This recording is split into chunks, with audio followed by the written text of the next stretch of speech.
Hi, it's Recovery Mom. And I just thought I'd come hang out a little bit. We'll see if anybody comes hangs out with us. And chat a little bit. I had a message over on YouTube that I kind of wanted to talk about for a minute. Let me refresh my page on my laptop. And so I had a human over on TikTok. There we go. I had a human over on over on YouTube, message me and want to talk a little bit about going all in at a higher weight.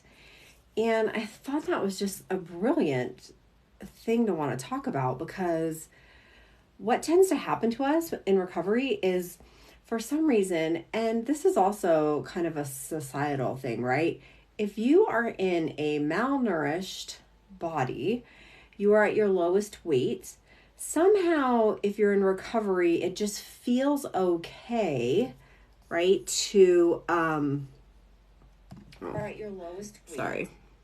It just feels okay to eat 7 burgers, to eat a whole chocolate cake. As you gain some weight in recovery, all of a sudden you feel like it's harder to justify those choices, kind of those more all-in type choices of eating all the food and giving into your extreme and mental hunger, right? And it just becomes a little bit harder. And sometimes people tell me all the time, like, hey, I feel like I can't go all in now. I feel like I can't go all in because I'm in a bigger body. If I go all in now, I'm really going to gain a bunch of weight, right? If I go all in now, I'm really going to eat all the food and then my body's never going to recover. And so I think the biggest thing that we're missing when we're thinking about that is that it doesn't matter if you go all in the very beginning of your recovery or in the very middle of your recovery, in the end, it does not matter. You will end up at your set point no matter when you choose to go all in. Because let's be real, going all in is full recovery, right? To be fully recovered, you're essentially living in an all-in state, right? You eat what you want, you eat the quantities you want. Like, I went out to breakfast this morning and I had like hash browns and they had some veggies on them, but they were oil-drenched veggies, and that's just what I was craving at the time. Had I craved chocolate cake, I would get chocolate cake. Like, it's just kind of eating what you want when you want it. And that is essentially being fully recovered. And that also is essentially what going all in is. Okay. So I hope that makes a little bit of sense, because you do absolutely have to, sorry, I'm fixing my computer. You do absolutely, essentially have to go all in to be fully recovered. A lot of people say, hey, if I go all in now, I'm going to end up in a bigger body, right? If you go all in a little later in your recovery. And we have no proof that that is the case. Whether you go all in the beginning of recovery or the end of recovery, that really doesn't matter. You will still end up at your set point. Okay. So I hope that makes sense. I'm starting therapy. What are they going to ask? What do I say? How's it going to work in general? Well, for me, I can kind of tell you what happened for me in my recovery. My first therapist was not an eating disorder recovery therapist, and it did not go well. But my second therapist was an eating disorder recovery therapist. And that therapist just kind of opened up space for me to talk about what I wanted to talk about. And by the time I went to her, I was pretty open. And so I'm guessing that they might ask you like a few general questions, like, you know, how long have you had an eating disorder? You know, what's going on right now? How do you feel about it? My therapist was pretty open with like, what do you want to tackle? What is bothering you most? What do you want to work on? She really kind of let me guide the therapy. So I suppose it would depend on your therapist and what kind of things. I mean, if it's an eating disorder clinic, I know sometimes they like to weigh you, or they, like to do all those kind of things. But if you're just going to a therapist, usually therapists, right, will tend to ask you and let you kind of lead how you want to do it. So I would go in there, if I were you, prepared with what I want to get out of it. What do you want to get out of it in recovery, right? Do you want to work on purging? Do you want to work on going all in? Do you want to work on triggering family members? Like, what exactly is it that you want to work on? I'm trying to figure out my thing over here at the same time. So that's where I would start with that, if that makes sense. Maybe make a list of things that you want to ask, right? Maybe make a list of things that you want to tackle, things that you're curious about, right? I would go into it that way, prepared with things that you want to do, right? Instead of waiting for the therapist to decide what they want to do. How long did it take you to get to full intuitive eating? I don't really prescribe to intuitive eating. Intuitive eating is a very complicated, complex thing. It has all these tenets. There's even this section on gentle nutrition, where you think about what this might make me feel good. This doesn't make me feel good later. I don't know. There's just a lot to it that I don't know about. So I eat what I want when I want it. But using that tagline, intuitive eating, I'm not sure if I would necessarily consider myself, right? I mean, I suppose I'm an intuitive eater, but it's hard for me to use those words, I suppose. But for my recovery, for me to get to where I am now, where I just eat what I want when I want it, I don't think about it, I follow my hunger, I would say it took about 3 years, right? That said, I went very slow in the beginning, right? I took super baby steps in the beginning. Once I went all in, I mean, we're talking, I really kind of went all in and gave into my extreme hunger. And from that point, it was literally 6 months, I would say. Once I really fought the fear, ate whatever I wanted, was eating pancakes all day or burgers all day or that kind of stuff. Then it was about 6 months, right? And now, and even then, I mean, I had to be really careful. Even when I thought I was eating intuitively, I still had some rules. I still never skipped breakfast. I never really went 3 hours without eating. I always made sure I had lots of snacks around me. I always made sure I ate really well before bed, because I was a middle of the night eater and I didn't want that to happen. So I still had these kind of rules that I just lived by for a really long time. Now that I'm completely fully recovered for a few years, I don't know, 3, 4, however many years it's been, I don't really, if I wake up and don't want to eat right away, I don't really fight myself on that. I do make sure to eat something pretty early, but it's not like I think that I'm going to relapse or anything from it. I just kind of follow my hunger now. But it did take about 3 years, but I did go pretty slow in the beginning. So my live is not working over here, so I'm having a hard time following the comments, but we'll figure it out. There we go. I feel like, I've been binging and purging. My mom doesn't know. She'll be so mad if I tell her. I just know it. Help. So it's up to you, right? If you're going to tell her or not. That said, it's going to really suck if she finds out and you didn't tell her, right? So I don't know how old you are. And I guess it doesn't even really matter how old you are, honestly, because my advice would probably be the same, because you're the one that has to fight this. It's easier to fight if other humans know. I'm a mom.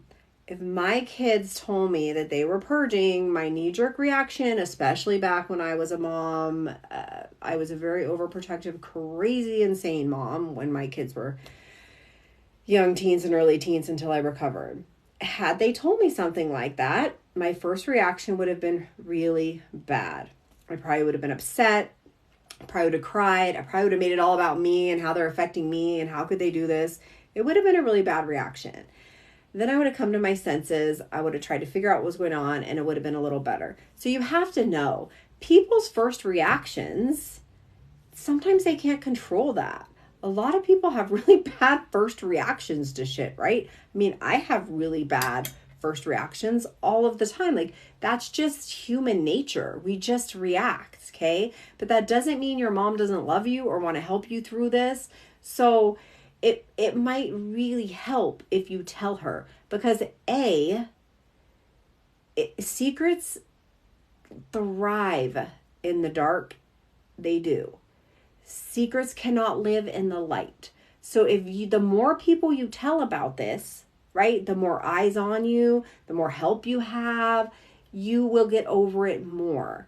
The more you try to keep this secret to yourself, the more you can partake in it, the more you can find chances to do it, right? So I know it's hard to tell people, but also that is a recovery step coming out of the dark. One of the best things I ever did was tell my family about my eating disorder. I mean, and guess what? They already knew. They're not fools. They already knew. I was the most, like, I don't know, almond mom, orthorexic human being ever. I told everybody they should eat like me. I was air frying carrots and putting them in romaine and calling them hot dogs and trying to feed them to my kids. So they knew. I didn't know they knew. I just thought I was being healthy, right? But once I told them, I had nowhere to hide. And it's hard to recover, but you just can't hide from it anymore. So you kind of have to recover a little more. So I would hope that if you think your mom is even remotely somebody that you can trust, that you can rely on, that could be there for you, give her the chance. Expect a bad reaction at first. I'm a mom. I get it. We want the best for our kids. We're going to react big. She probably will. Expect that. Give her a little time. Let her come back and let her help you, right? And hopefully she will be able to do that and be that human being for you, right? But again, it's your choice. It's your choice to tell people and invite people into this or not, right? I feel like I don't deserve it because I've started recovery alone and I'm eating more again, but I'm still struggling with so many thoughts. So it doesn't matter if you're struggling alone, if you're struggling with people, if you're in a bigger body, if you're in a smaller body.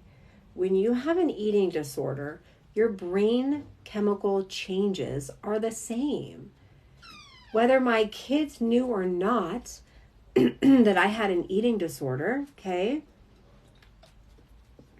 Whether I was in a large body or not, the chemical changes that happened in my brain are the same as everyone else's with anorexia. We tend to think we're these like special beings. We're the only ones that are going to get binge eating disorder. We're the only ones that are going to gain forever. We're the only ones that all of these things are going to happen to. We're the only ones that aren't sick enough. But we are all actually pretty much the same in there. That's why we all have the same issues, right? That's why we're all afraid of the same shit and we're all doing the same compulsive behaviors. And so you deserve the help just like anybody else. You deserve recovery just like the next person that deserves recovery. We all do, right? It sucks that it's your responsibility and you have to be the one to recover and you have to be the one to do all the hard work. That sucks. I wish I could take that away from you, but you're going to have to go through it, right? And not feeling sick enough is so common in eating disorder recovery. That's why there's a term for it, not sick enough. But normal people don't feel that way. Normal people don't feel invalid. Normal people don't feel like they shouldn't get help, right? So that alone should tell you that you're worthy of recovery. Let's see. I don't know if there's something up above this, but part of me doesn't want to stop binging because it's enjoyable or something to look forward to. How do I know if wanting to stop binging is restrictive or not? So I see me in that question because I would like restrict all day. I was one of those people that I didn't eat my first thing until after I got off work at like 4 or 5 o'clock. I'd have a little tiny bit of food, and I looked forward to my evening food. It was my time to eat. I saved up for it all day. We often do this in our eating disorders. It's a very common behavior. And so the question is how to know if wanting to stop binging is restrictive or not. And I would say now this is for humans that have restrictive eating disorders, right? Not for humans that are suffering from binge eating disorder. That's a whole different thing than the kind of extreme hunger binging we do from a restrictive eating disorder. That said, if you're eating, your brain will naturally want you to stop eating if it's done, because you won't have the mental hunger and the physical hunger.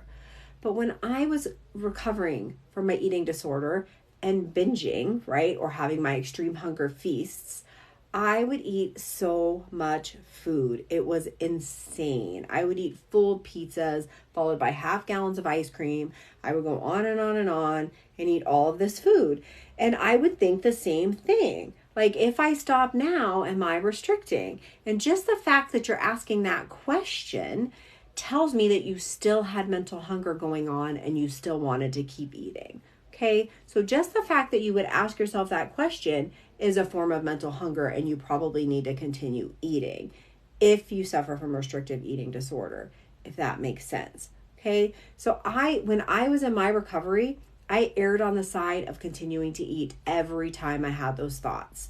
I would plate it. If I plated something especially, I had to eat the whole thing. I had a rule. I had to eat everything on that plate. Couldn't leave anything behind. Even if I got full and I thought to myself, I think I'm full, everyone else is done. They only ate a half a plate of pasta. Why do I have to eat all of this pasta? That was just a rule. I had to do it. Now that I'm fully recovered, I don't have to live by those rules. I don't have to think that, because you know what happens now? I eat something and then I stop thinking of food. I just simply am not thinking of food anymore. It's like it doesn't even cross my mind. That question, should I keep eating or is it restricting if I stop, would not even cross my mind now, because the mental hunger isn't there. So the fact that you're even having that question is a form of mental hunger.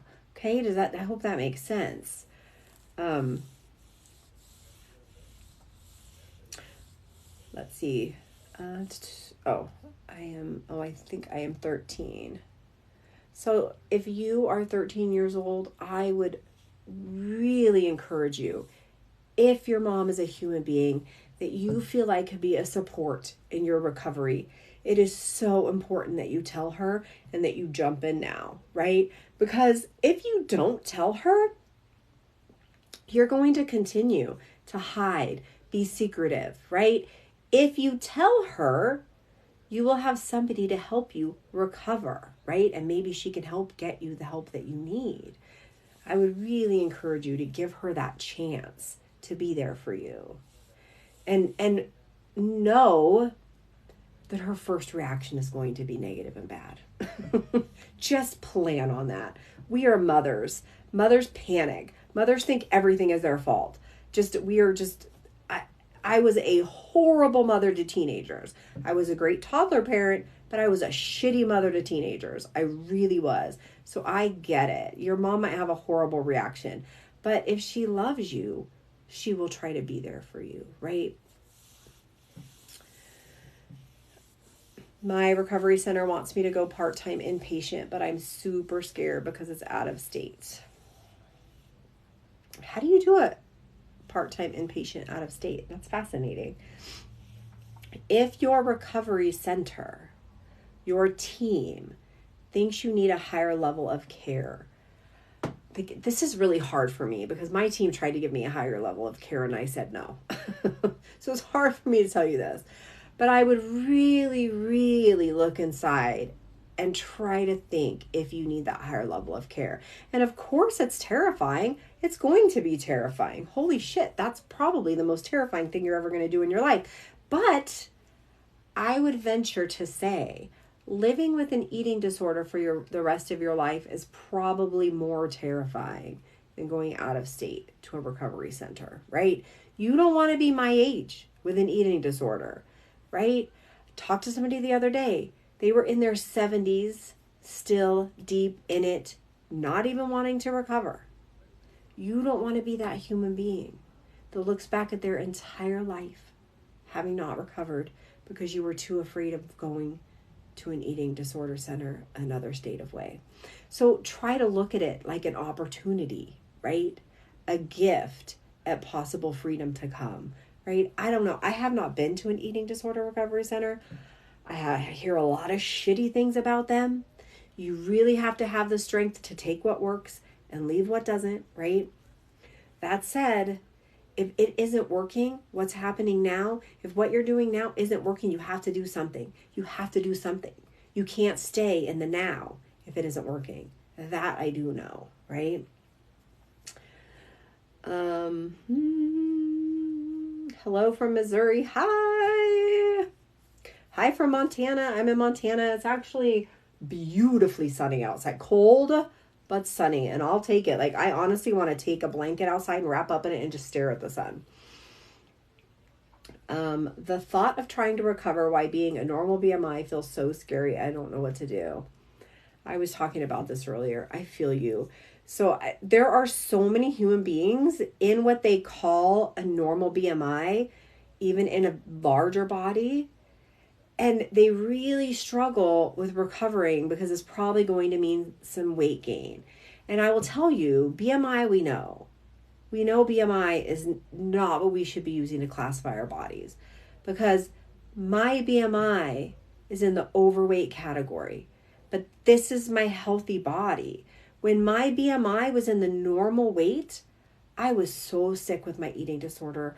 I honestly, it was probably the worst of my eating disorder, because we all know eating disorders hate larger bodies, right? And so in my head, I now had an eating disorder in a normal weight range. How am I going to recover? Because I'm going to get any bigger.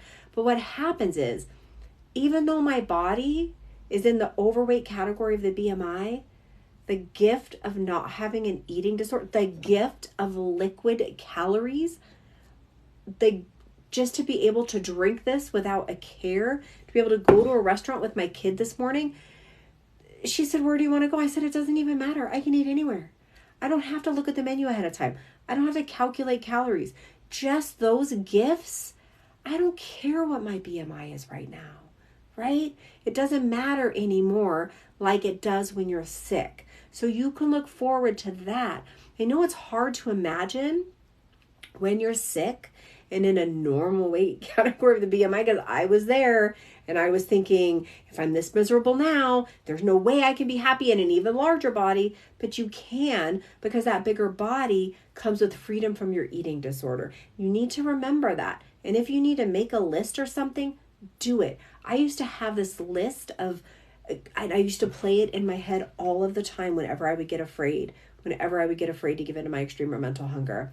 I would be like, okay, I could restrict right now, but if I did restrict, right, and keep this body the size it is right now and not allow it to go up if it wants to, I don't know where my body would end up, right, in full recovery. We don't know. Blind faith you have to have.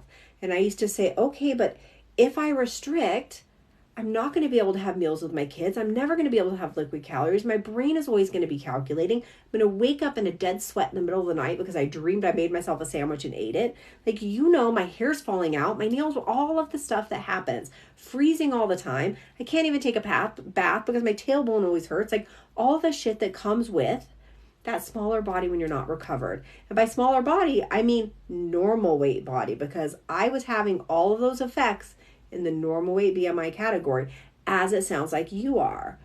But if you recover, even if you have to go up a BMI category, right, which I did, that new body is going to come with so many gifts. You're going to be able to go to restaurants. You're going to be able to have pizza. You're going to be able to order off menus. You're not going to have a brain that calculates everything. You're not going to have to run or move your body to earn your food. You're going to be able to rest. Your hair's not going to fall out, right? So many gifts are going to come that it's really going to offset.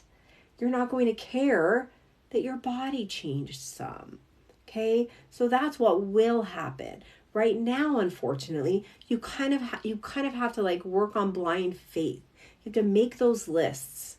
Tell yourself, yes, I could stay in this body, but what am I going to, how is my life going to be? Is that how I want to live my life? Or I can commit to eating unrestricted and doing the work, working on my fat phobia or fat bias. And by doing all of that, I might end up in a larger body, but also this is what gifts come with that, right? So I hope that makes sense. Hi, let's see. I don't know how to go back in the chat. Oh, they have apartment complexes by the recovery location. I love that, right? That sounds wonderful. I love that. I leave for spring break cruise tomorrow, and I'm so anxious about food. Any tips? Yeah, so I take a trip every year to California, usually for a few weeks. And it really depends on where you at in your recovery. So as I started recovering, I kind of had different goals for my vacations. And I did. I thought about it. I made goals. I planned. And so one of the things I did was, of course, when I was very sick and I would go on trips, it was horrific. I couldn't eat anything. I was always calculating. I was always Googling the restaurants up ahead, thinking of what I could get that was low calorie. Then when I would get there, I wouldn't get anything anyway. It was ridiculous. You know what we do. I would tell everyone in the car I was eating food, and then I would throw it out the window, maddening. Then as I started recovery, the first year or so, I just simply tried to make some goals. I'm going to eat 6 times a day. Okay. It might be somewhat safe, but I'm not going to skip any meals, right? I would just kind of plan ahead where I was at. Then the next year when I went, I think that year I was much more recovered, and my goal was just to kind of eat what I wanted. If I wanted a fear food, I would eat that fear food, and I would still eat all my meals and snacks outside of that. So I just had goals based on where I was in recovery. If you're just getting your footing in recovery and you didn't go all in and you're making baby steps, now is probably not the time to be I'm going to go all in. Because if you jump all in on this trip, you might eat all in for a day and then you panic and restrict, right? So we don't want that to happen on this trip. What we want you to do is stay in recovery and have a really good time, right? Stay in recovery and love this vacation. So you need to do what you can do, plan ahead so that you can have a great trip, but also not derail your recovery. If that means you just commit to eating 6 times a day, kind of the meal plan that you have right now, that's fine. That's fine, right? We don't want your brain to be crazy on this trip. We want you to have a good time. If you're farther along in your recovery and you really just want to let loose and have fun and you want to fight those fear foods, challenge yourself.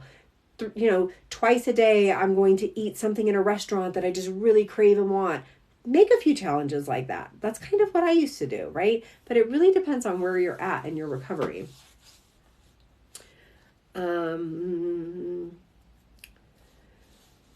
Bodybuilders are considered overweight, according to BMI. Absolutely, right? Any tips on not wanting to recover because I'm so low mood that I'd rather not wake up? Yeah, and then let's see. Oh, yeah, there's a few from you. So, yeah, first of all, I hope you seek out some maybe pharmaceutical help for this. Because when I hit this point in my recovery, I ended up feeling so hopeless. I never thought I could get through the calculating and the brain stuff, especially the purging. Oh my God, the purging was killing me. It took control of my life. I never thought I could get through it. And I started just getting down and down and down. And then I just didn't want to recover. And then I was just pissed at everybody for telling me to recover.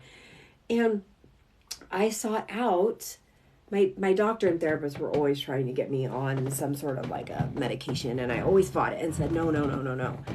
And I finally agreed to a really low dose. And I took fluoxetine, which is otherwise known as Prozac, right? Which it just happens to be what I took. There's millions of really good medications out there. And the reason that they specifically gave me this one is because it does have research behind it shown that it helps for purging. And because that was a big component, actually every behavior under the sun that is correlated with an eating disorder I have. But that's specifically why they chose that one for me. Best decision I ever made. I do not take it now. I don't take it anymore. Took it for probably a year, maybe a year and a half. And then I slowly came off of it and I didn't need it anymore. But there was a time when I really, really did, and it saved my life. So I would encourage you, if you're feeling like this, you don't have to. We have wonderful medications to help your brain chemistry now, to get through this time. So take advantage of them. If the first one doesn't work, try again. We all have different body chemistries and brain chemistries, and all of us handle medications differently. What works for one person might not work for another person, right? But that's absolutely a great place to start to try to help with that so that you can get your footing in recovery, right?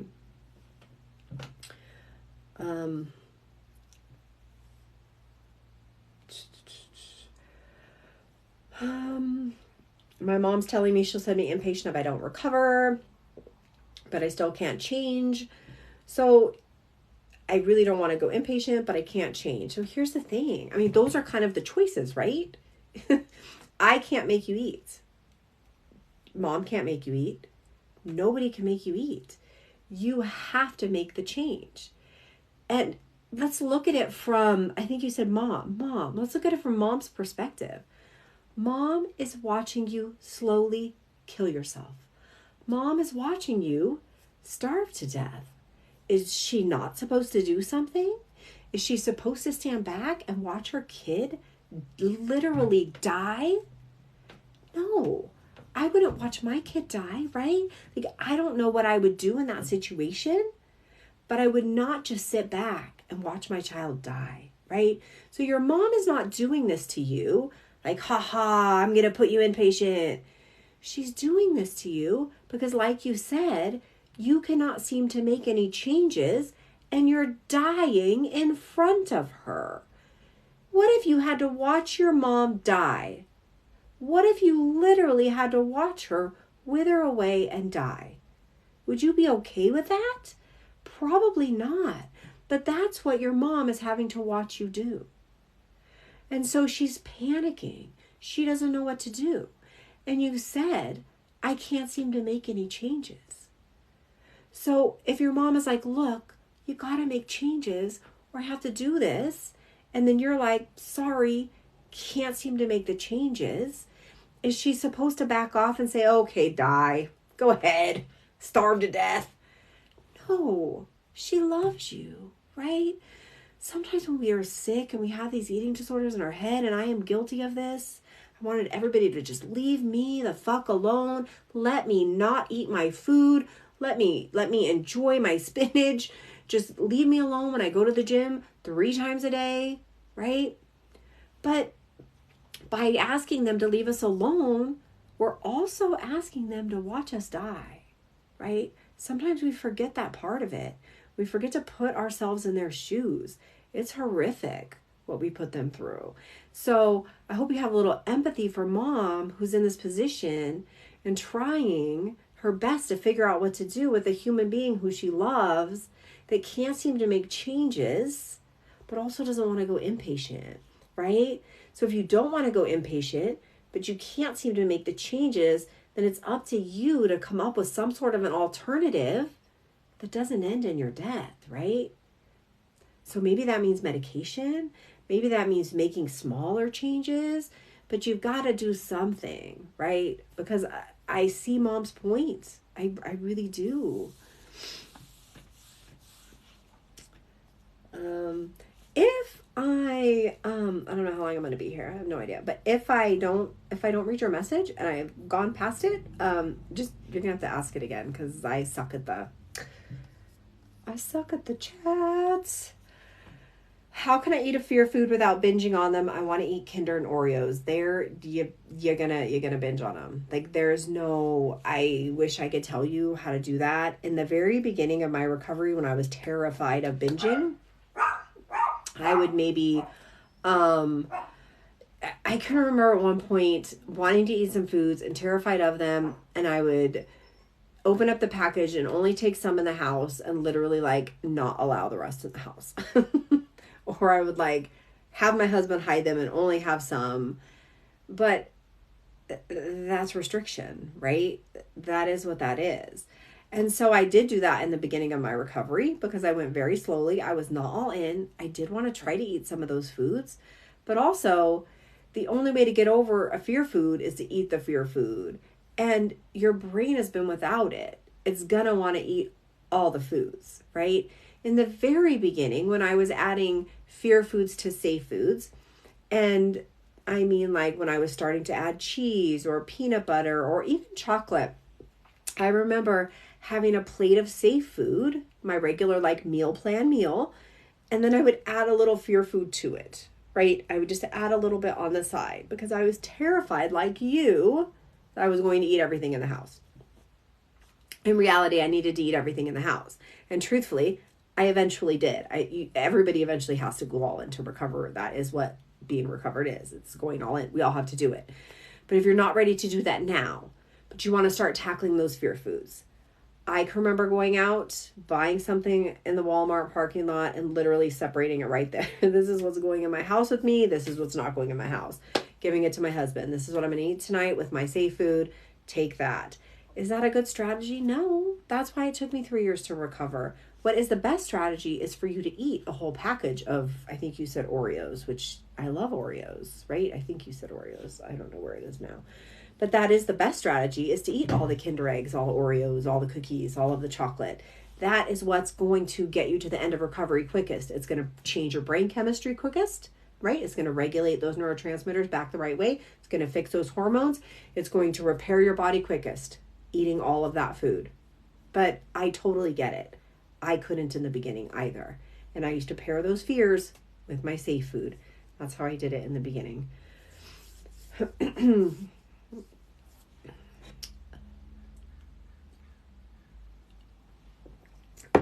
How do you not feel guilty for eating so many calories at once?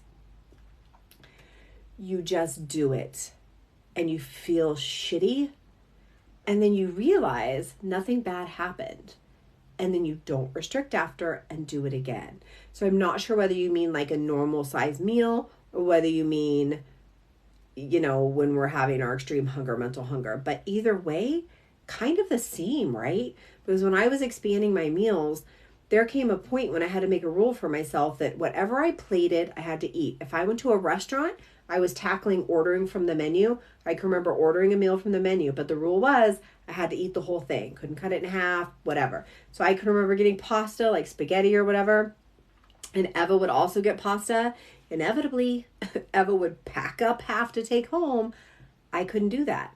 I had to eat the whole thing. That was my recovery rule. So I had to eat all the pasta even if I didn't want to. And I would eat the whole thing. And my brain would be on fire with how many calories I thought I had, adding it all up in my head, adding what I had earlier, adding what I had at this meal. You know how it is, right? Our brains are literal calculators. And that's okay. My brain went crazy. Your brain can go crazy. We are afraid of all kinds of things as human beings. But that doesn't mean you have to act on it. Just because I'm terrified, just because I ate a ton of calories at dinner, what I felt like was a ton, in my spaghetti, doesn't mean I restrict after. That's the thing. Sometimes I think we're just like trying to avoid the fear and avoid the anxiety, and we forget that we're in recovery. We're going to have fear. We're going to have anxiety. We're going to be terrified. It's going to feel horrible and wrong and bad. And you know what? That's okay. You can still eat the next meal. You can still eat the next snack, right? That is recovery. The basis of recovery is feeling fear, igniting that fear response, and then doing it anyway. Having the fear and eating anyway. Having the feeling of being wrong and terrified and overfull and not purging anyway. That is the basis of recovery. It's learning how to have those feelings and then not act on them. And over time, you've taught your brain to be afraid of calories. If you act like and you keep eating the food and you keep not restricting after, you teach your brain that calories are not to be feared. And just like you learn to be afraid of them, your brain will learn to be not afraid of them. That is how our brains work, right? That's simply how they work.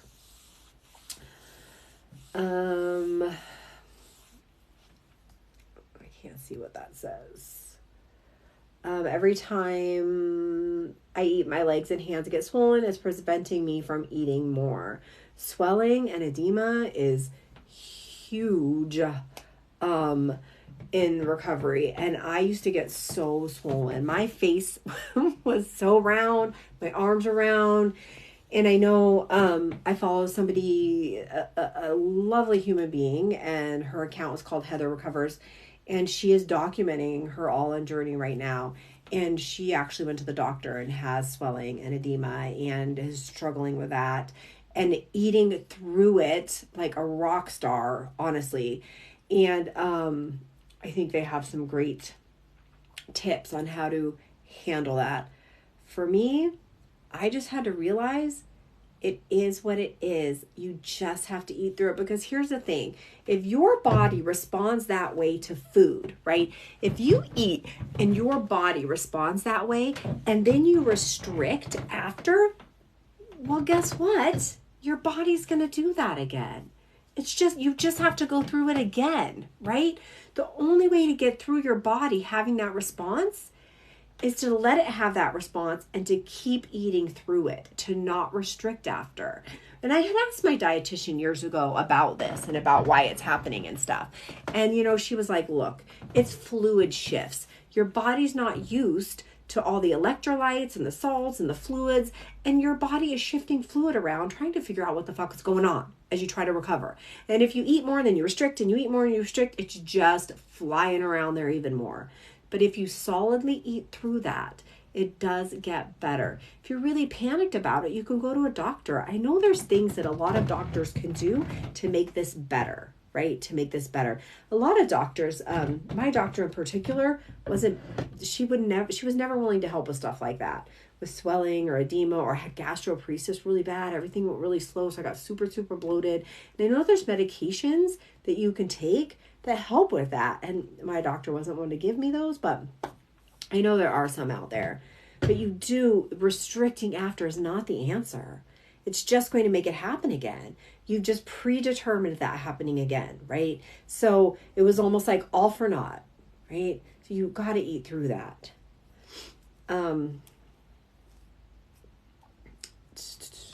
I can't read above that. I don't know. My chat screen won't go up. So we can only go down. Going out for bottomless brunch tomorrow, and I'm so scared.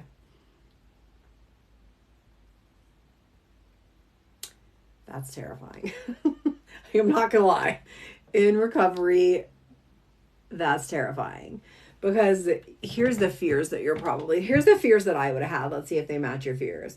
When I was in recovery, a bottomless brunch, meant that I got to plan ahead what I can have. Are there going to be low calorie options? Are there going to be just like plain salads with mustard for the dressing? Is that even going to be one of the options at this bottomless? I think you even said brunch, right?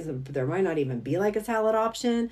Like, what kind of things are going to be there? If there's soup, is there going to be one that's broth based so I can just have broth? So all those things are going through my mind.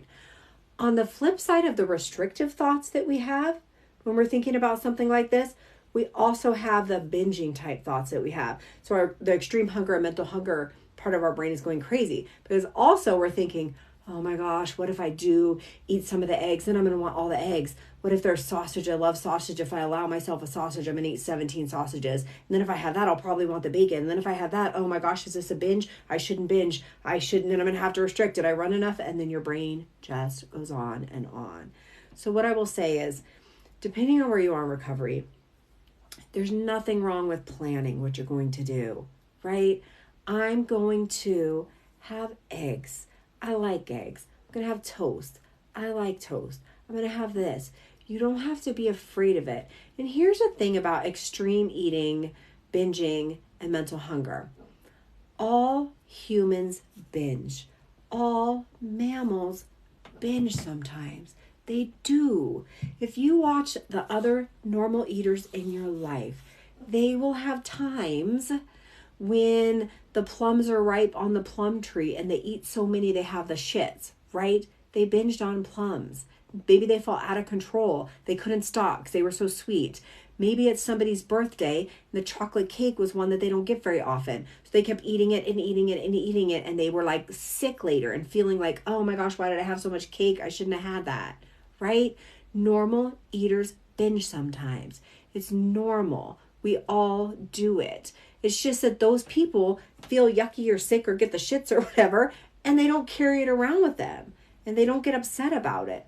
I'm sure many normal eaters without eating disorders go to this buffet brunch and they binge. They overeat. They eat to past fullness, right? Because they don't get that kind of food very often, and it tastes good and it's made fresh and they didn't have to cook it. And it felt really good, so they ate too much and they were mindlessly talking and they just are like in their own world, whatever it was, and they just binged. Lots of people do. So if you do, if that happens, A, yay for your recovery because your body needed it, right? And B, many people do that. It's normal. You just move on, right? You just move on. You eat the food and you move on. Whether you binged or whether you didn't, you just eat it and move on. What I don't want you to do is be so paralyzed that you don't enjoy it, that you don't get to be present with people that you want to be present with, and that you don't get to have something you were really looking forward to because you were afraid of eating too much of it, right? Because normal people do that, right? If something is ripe on my tree, I eat. My husband tells me every year I overeat the plums until I'm sick. I do. I can't help it.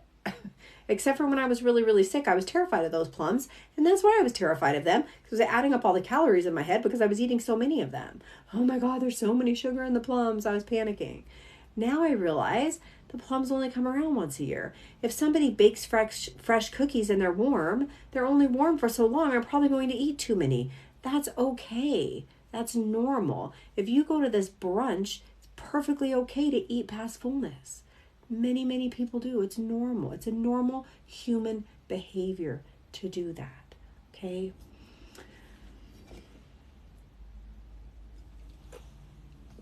I wish I could read that comment, but I can't. Let me see if I can get back to that comment up here. Somebody said something about, oh, there it is.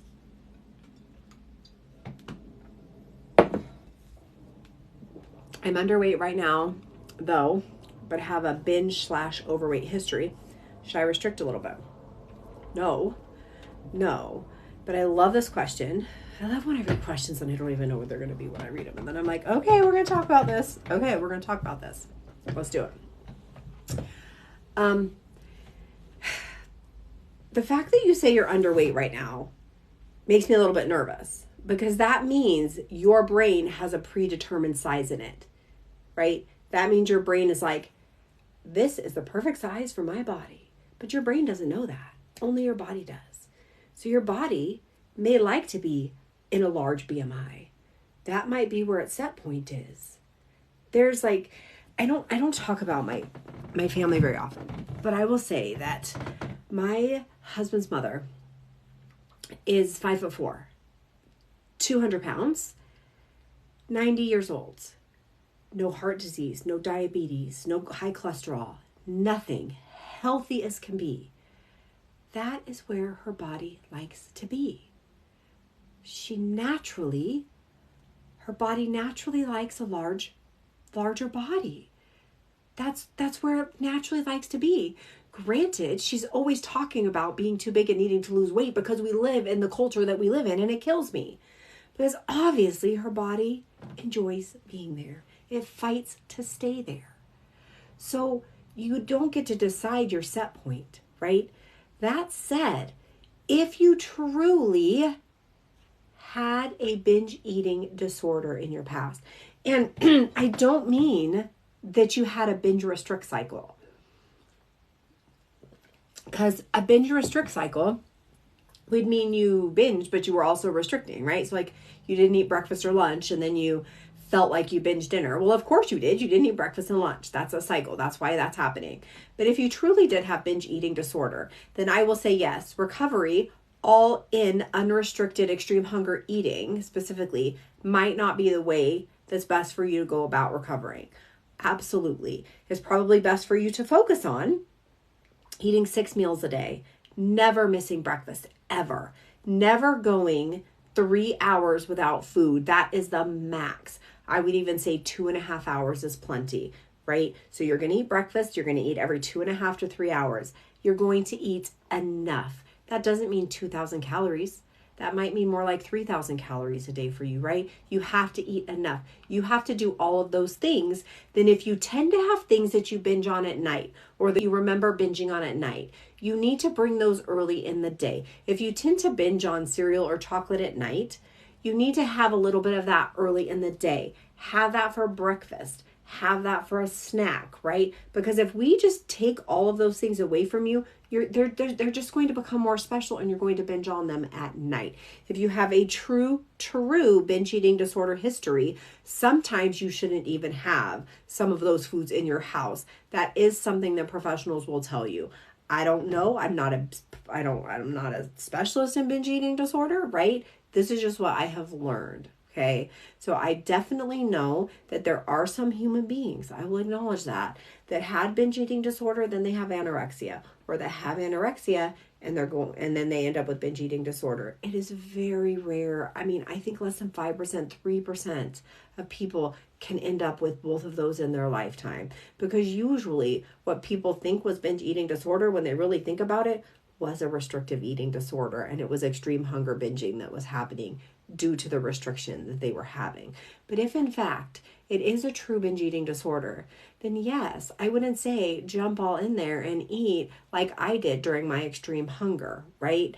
I would definitely say that. I would look at your genetics, look at your, not just you, but your family members. Do they have binge eating disorder? And are they in, bodies that seem not to have set points?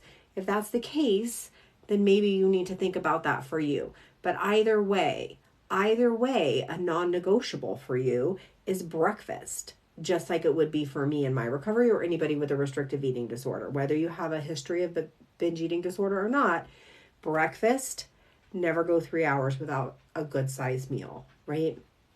I hope that makes sense. I never want to discount someone's experience with binge eating disorder. It is a real thing. It's extremely rare that in your lifetime you will have both a restrictive eating disorder and binge eating disorder, but it does happen sometimes. And I don't want to discount or minimize that that's not a real thing that some people do deal with, because it is, right? Let's talk about night eating. Can you share a bit on how you healed your night eating issues? Yeah, night eating syndrome was my nemesis. It was my like villain. It was, I often say I don't know, they're all bad. Purging, chewing and spitting laxatives, they're all bad. But night eating for me was, I tried everything. I locked the cabinets. I tried baby gates. I tried alarms. I tried, just like locking myself out of the kitchen. I tried not, oh my gosh, I tried everything. I would get up in the middle of the night and I would go to bed, and then I'd wake up a couple hours later. I would think I was just walking to the toilet, and instead I'd end up in the kitchen with a half gallon of ice cream.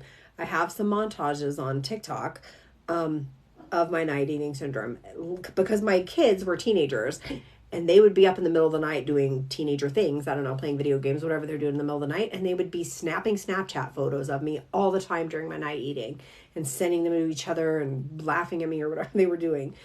So it was horrific. It's horrible. And then I would wake up and do that at like 1 a.m. And guess what would happen at 3 a.m.? I would literally get up again and do it again. Another half gallon of ice cream, another chunk of cake, like whatever it was.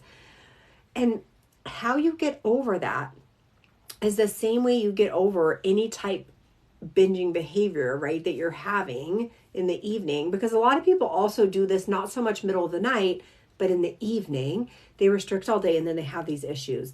And so for me, I had to start eating enough early in the day. I had to eat breakfast.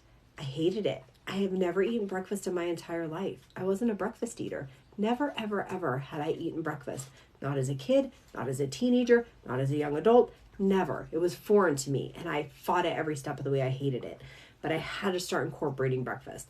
First, it was a safe breakfast, right? Weetabix and low-calorie cashew milk. That's all I would have in the morning. And then I slowly started adding things, and then it slowly expanded a little bit, right? This is why it took me a long time to recover. But I had to start adding breakfast. It's really hard to eat breakfast when you've just binged a few hours ago, right? If I binged at 3 and 4 a.m., it's really hard to wake up at 6 and eat breakfast because you're still full. You're still stuffed because also you have gastrointestinal shit and gastroparesis and nothing's moving. You look 9 months pregnant and now you're sitting there trying to eat breakfast. But that is imperative. You have to eat breakfast. And you have to eat at least every 3 hours after that. And you have to eat enough early. You have to start moving those calories from night to the day. You have to. And here's what happens to a lot of people. They'll do this. They'll eat breakfast. They'll try to eat lunch. They'll eat a bunch early in the day. 2 or 3 days will go by. And they'll be like, oh man, I'm still eating in the middle of the night. That's not working. It took months.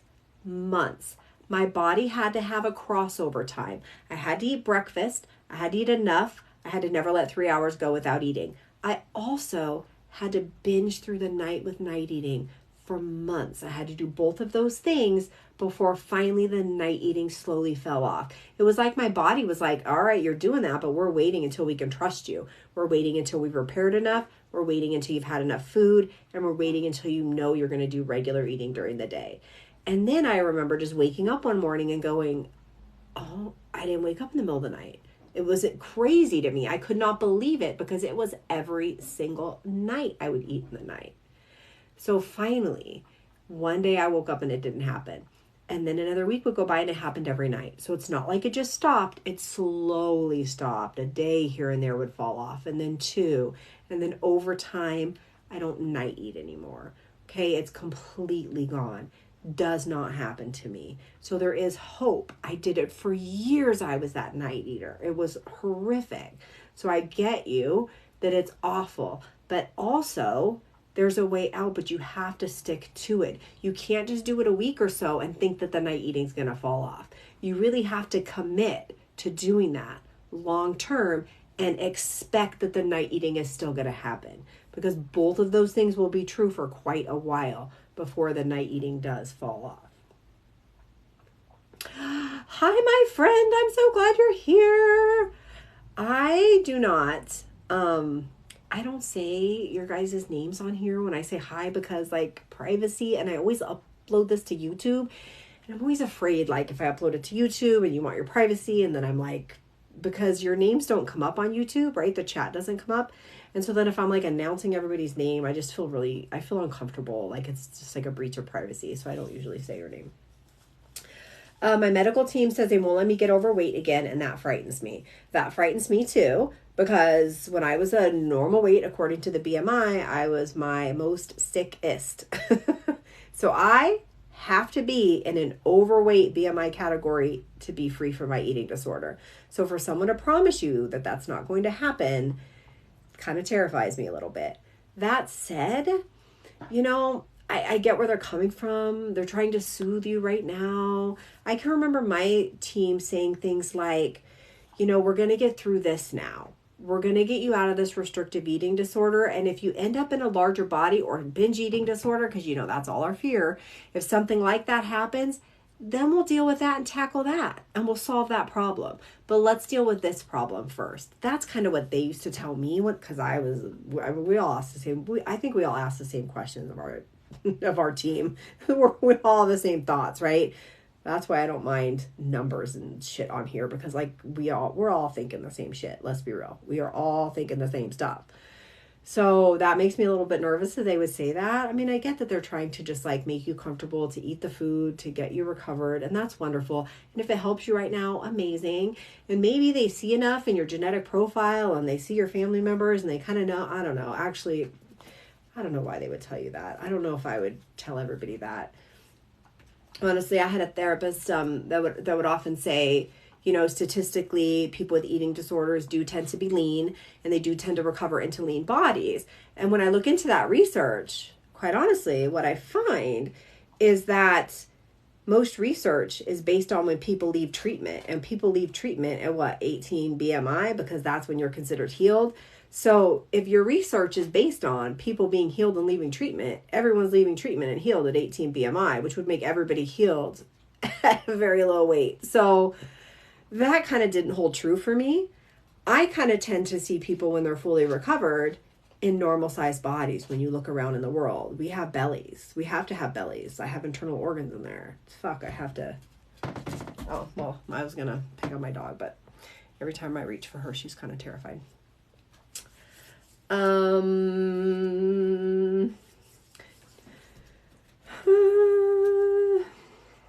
Somebody asked if their edema gets worse toward the evening. Get lymphatic drops. They help so much. I saw that on your channel at Heather Recovers. I told everybody that there's a lot of awesome stuff there about swelling and edema, and I love that. And elevating your feet. I just watched an interview with Tim Spector, and it's really thrown me off of recovery. Well, that's a bummer. I can't imagine what that would be, but quite honestly, there's triggering things everywhere you go. I mean, if you're going to use that logic, every time I turn on the TV, I could jump off of recovery. I mean, Jesus, there's that Gwyneth Paltrow thing going all over TikTok. We would all be quitting recovery, right? Like,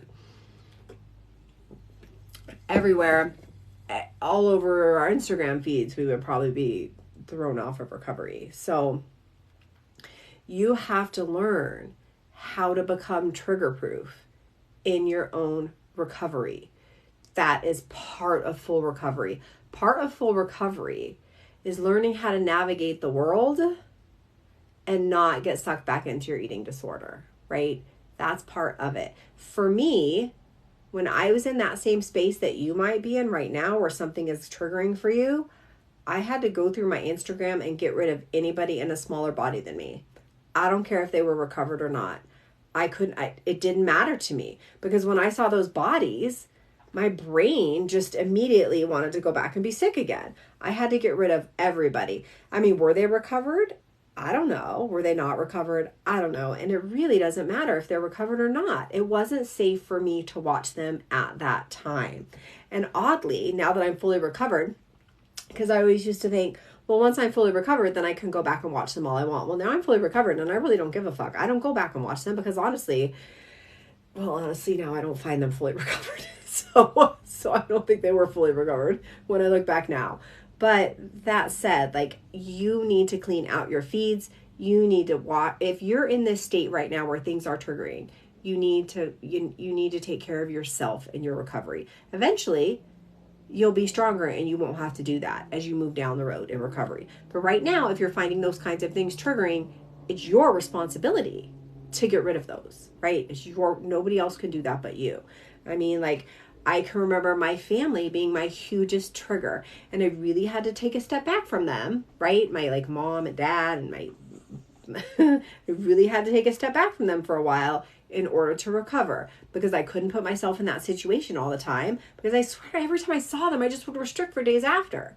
It was a pattern. I used them as an excuse. I mean, they were triggering. They absolutely were. But also, my eating disorder just used it as an excuse to get sicker. So I had to take a step back. I had to learn how to manage that. I had to step back into it. I mean, I just spent the day with them today shopping, which was hysterical. Oh my gosh. They are hysterical human beings now that I'm recovered, and I can just accept them and love them for who they are. But for a while, they were honestly, as our families can be, the most triggering people in our lives. I feel like I'm faking my D, because when I was restricting, I could still eat things like chocolate and stuff if I knew the calories didn't fit into my limit. Oh, okay. So that is classic and comical eating disorder brain chemistry right there, because you're like, I feel like I'm faking my ID because I can eat chocolate, but I can only eat chocolate if it fits in my calorie limit, and if I know exactly how many calories are in it, and it fits in what I've had today, and I've done this run, and like, okay, that's not eating chocolate without an eating disorder. That's classic eating disorder chocolate eating. You'd be faking your ED, I suppose, if you were eating all the chocolate unrestricted along with all your other meals, and surprise food didn't scare you, and you didn't have to run 10 miles for it, and you can sit your butt down and watch a movie without feeling guilty. And like, that's faking an ED, I guess, because that's just being recovered. But sometimes we say these things to ourselves and we don't stop and think about what the fuck we're saying. But let's listen to that. I feel like I'm faking my ED because I can eat chocolate. If I know how many calories it is, if it fits into my daily quantity, right? So those two things do not mesh. So let's be real. So if you're saying you have to know the calories, it has to fit into your daily quantity, that's not freely eating chocolate. That's eating chocolate amidst the rules and regulations of your eating disorder, which is an eating disorder. So when you find yourself feeling you're faking your ED or that you are not sick enough, you've got to fact check that. You've got to stop and think to myself, can I eat breakfast in a restaurant with pancakes and sausage and bacon and all that kind of stuff? Can I leave there? Can I have a snack? Maybe somebody on the side of the road is selling some yummy warm donuts and I had some of those for a snack, and then I had a nice big lunch, and then I have another snack, and then I have a big dinner. Oh, but also in the middle of the day, somebody brought you a big slice of chocolate cake because it was like somebody's birthday and it was left over. And instead of being scared or wondering the calories, you just said thank you and ate it. And you did all of that all day without any movement whatsoever. And you just sat down at the end of the day and watched a movie. And guess what? You can do it again tomorrow if you want to. Can you do all of that? Because that's what life is like without an eating disorder, right? The freedom to do that if you want. You don't have to do that if you don't want, but you can. And I know when you're sick with an eating disorder, you dream of doing that, because I dreamed of doing that. So if you feel invalid, like you're faking your ED, not sick enough, check in with yourself. Can you have a day like that if you want? And it doesn't end with a day. You can't restrict tomorrow. That day goes on and on and on, right? And if the answer is no, you would have guilt or shame or not be able to do that without thoughts or calculations, then you are sick. Normal people don't calculate like that. They just eat, right? How do I recover if I don't feel sick enough? Well, I just kind of went over that, right? Like you check in with yourself. You check in with yourself. You be honest. Stop lying. That's what you do. Because a lot of times our eating disorder is telling us, you're not sick enough. You ate a little chocolate yesterday. Don't you remember you had that cupcake last week? You skipped a workout last week. You were faking it all along, right? That is what your eating disorder is telling you. When your eating disorder tells you that, you got to call it out. You can't let that sit in your head. You can't let that rest up there. You have to call it out.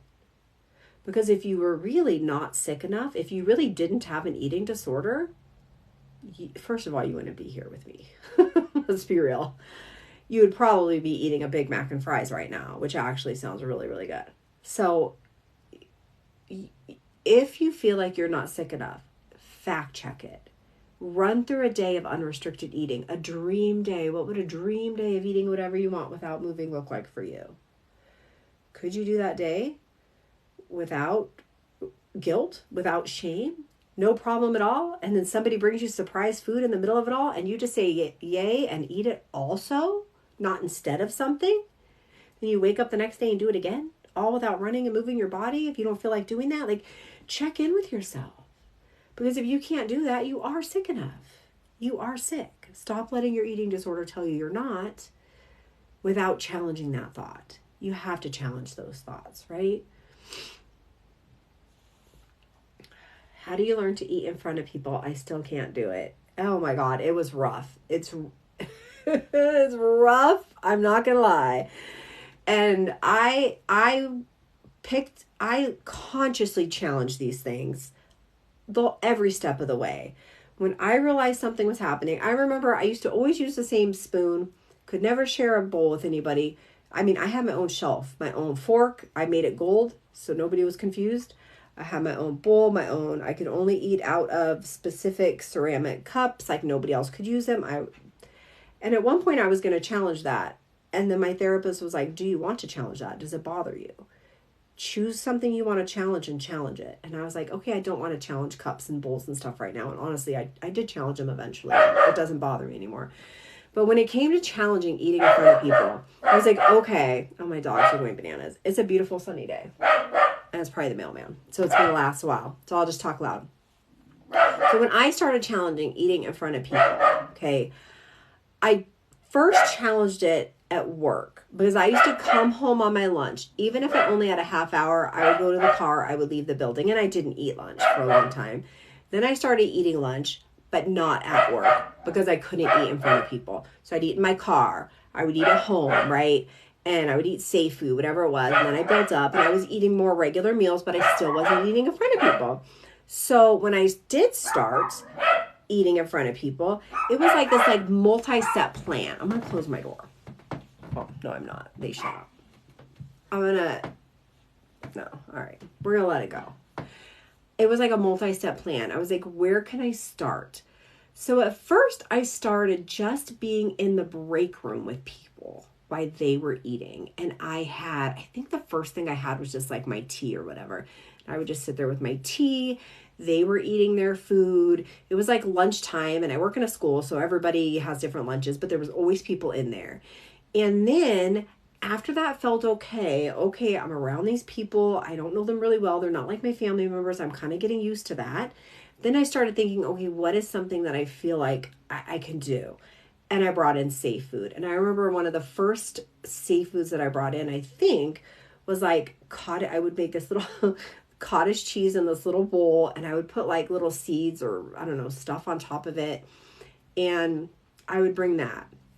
I can't even remember what I had with it, but I just remember that specifically being one of the things. And I remember that because when I was challenging this, I was terrified, and I'm eating my little safe food while everybody else couldn't even give a shit because they're just eating whatever. And one day we had pizza in there.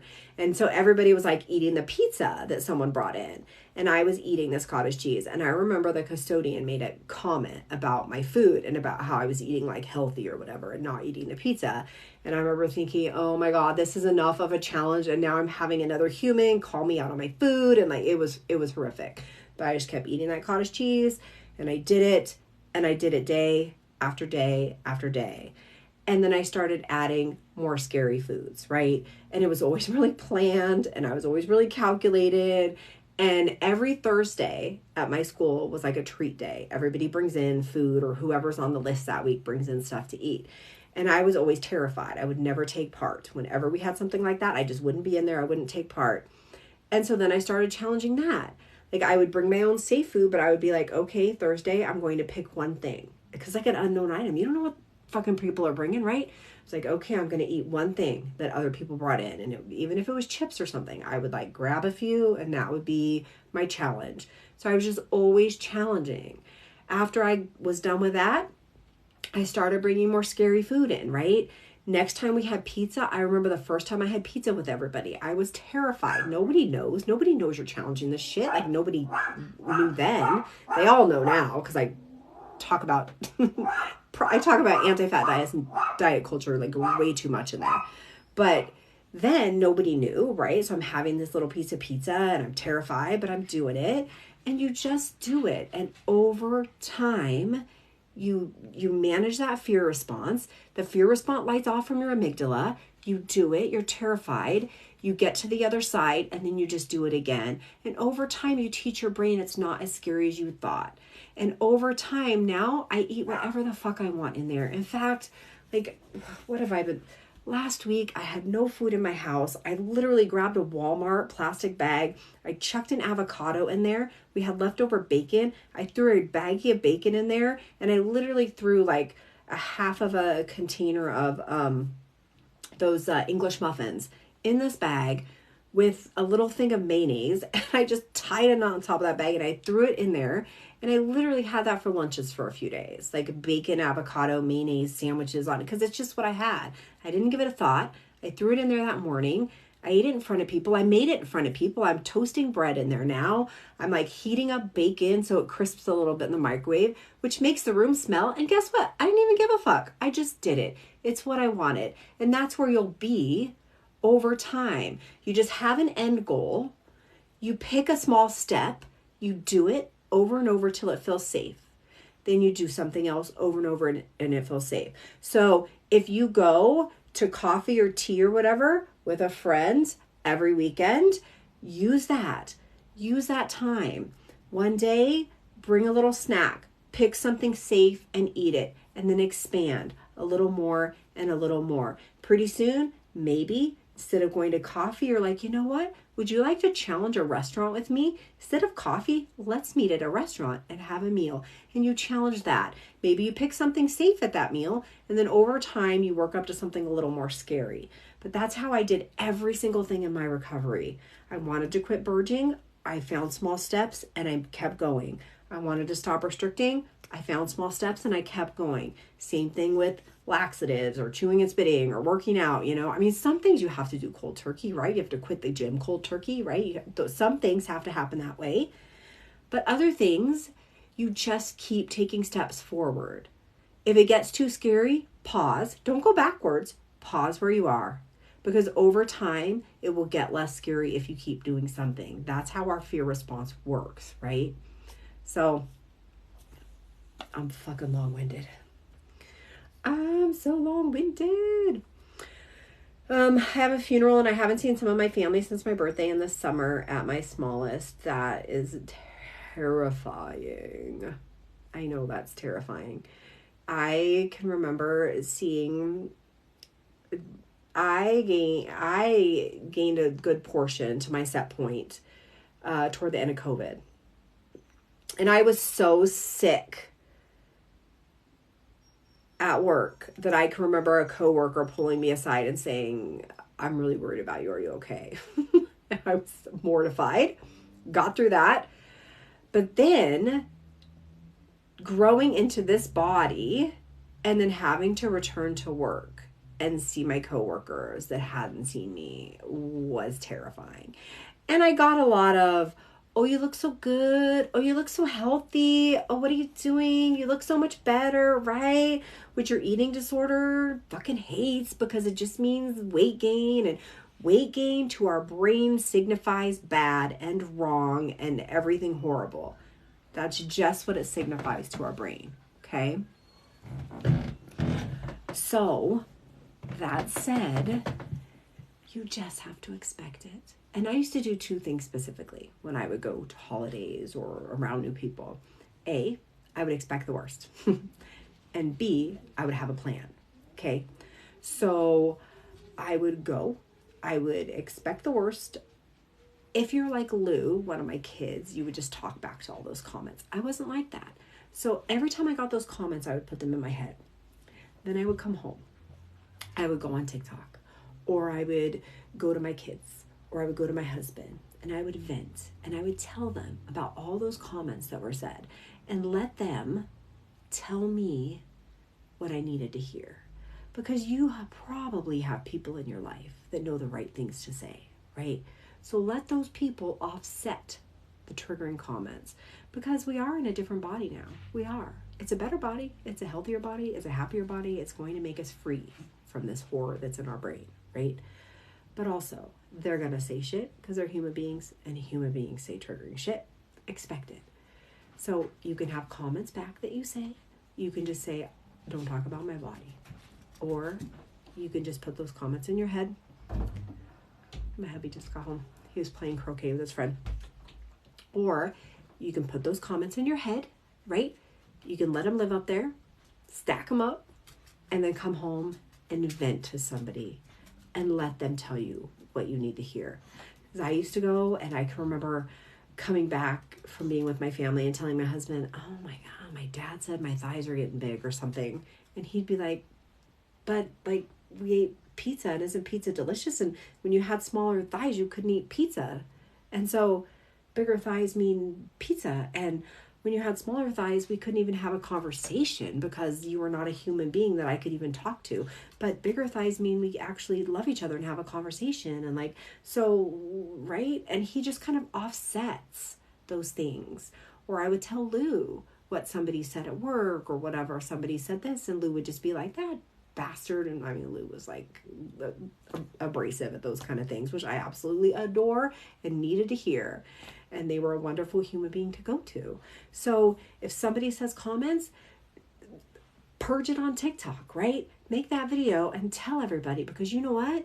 The people here are going to tell you what you need to hear. They're going to offset those comments. They're going to put them the right way, because the people in your life probably don't mean anything bad, but it probably will be triggering. Let's be real. It probably will be. And when you leave there and you need to get reset again, find those human beings in your life that can reset you and use them in your recovery to your benefit. Use them, whether that's your spouse, whether that's your kids, whether that's the people on TikTok or Instagram or wherever you go to for support. Use those humans. TikTok is one of the most supportive platforms I have ever been on, right? Like, I tried Facebook. People on Facebook are just like, I mean, like, I am a middle-aged white woman. Middle-aged white women are fucking crazy on Facebook. They're very, like, they're aggressive. I left there. Instagram's okay, but everybody has to be perfect over there. If you're not perfect, you're toast. They want you perfect over there. And like, YouTube is just its own world. Like I love Instagram. I love YouTube. They all have their place. But the TikTok community, they are kind and they are loving and they are helpful. And if you ever need a community of people to surround you and be there for you, it's here, right? On TikTok, it really is. Although the government's probably gonna fucking take it away. So what are we gonna do? Anyway, my husband just came home. So I think I'm going to go. I'm going to answer this last comment. And then I'm going to head out. I have no idea how long I've been here. It says, I just binged and I feel like shit. And we were just talking about this. All humans binge. We all do. All mammals binge, actually. If an animal comes across a lot of food, something ripe, it's going to eat a lot of it. It's going to lose control. It's going to eat a ton. It's going to get overly full. It's a survival mechanism, right? All mammals binge. It's normal to do that. I don't want you to feel as though this is some unusual thing that's happening to you. And in recovery, it's imperative that it happens, because eating large quantities of food is what's going to recover you. If you have a normal eater in your life and they starved their body and were malnourished and they were around food again, they would binge. They would eat a lot. It's a normal reaction. It's normal. It's what your body needs. It's what your body's going to use to repair it fastest. There's a reason all in eating to extreme hunger and mental hunger recovers people quickest. The reason is because it repairs your body fastest. It repairs your neurotransmitters and hormones quickest, right? There's a reason. So I know you're terrified.